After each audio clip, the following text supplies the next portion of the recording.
अस्सलाम वालेकुम। आज मैं आपको एक और शहर जो जर्मनी का है वहाँ पर आपको लेकर जा रही हूँ।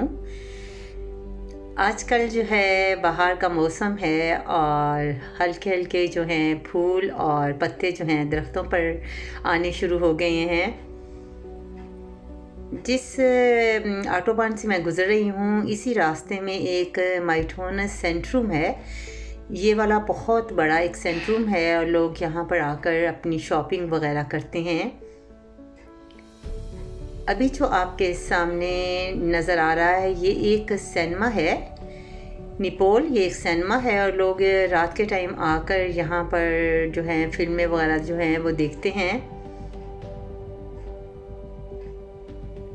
अब मैं माइटोनस सेंट्रूम से निकली हूँ और आपको एक बड़े शहर जो है जो जर्मनी का है वो इशबोन है, यहाँ पर मैं आपको लेकर आई हूँ। इशबोन जो है ये बहुत ही बड़ा शहर है। यहाँ पर बहुत सी फैक्ट्रीज़ हैं, बहुत से ऑफिस हैं और ये इलाका जो है काफ़ी, इसमें जो आउसलैंडर यानी गैर मुल्की भी रहते हैं। और ये इलाका जो है इसमें बेइंतहा बड़ी बड़ी बिल्डिंग्स हैं और बिल्डिंग्स जो हैं इसको जर्मन में गेबोइडे का लफ्ज़ इस्तेमाल करते हैं।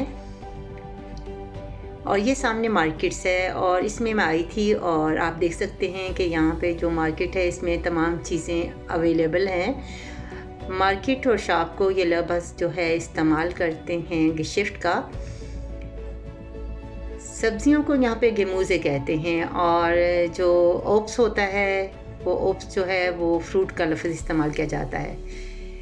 और ये जो अभी मैं आपको दिखा रही हूँ ये एक और शहर है, इसी का एक कस्बा है यानी श्वालबख। और सेंट्रूम के सामने ये जो दरख्तों पर आपको बड़े बड़े अंडे से नज़र आ रहे हैं, ये इनका एक फेस्ट होता है अप्रैल के दिनों में, इसको ओस्टा बोलते हैं। और ये वहाँ पे अंडे वगैरह जो है लटकाते हैं और छोटे छोटे बच्चों को जो है हर इस माह में उनको तोहफे तोहफ़े बच्चों को चॉकलेट वगैरह देते हैं। और ये आपके सामने एस जहाँ पे लिखा हुआ है ये एक श्वालबख का स्टेशन है जिसको बानफ कहते हैं और ये सेंट्रूम है इसी इलाके का। यहाँ पर काफ़ी लोग जो हैं यहाँ पर एंजॉय करते हैं और मज़े से अपनी ज़िंदगी गुजारते हैं। ये मेरे सामने ओप्स है यानी गेमूज़े हैं यानी सब्ज़ी, और उसकी दुकान है ओप्स की, फ्रूट की। इसमें आप हर किस्म की चीज़ जो है वो आप ले सकते हैं।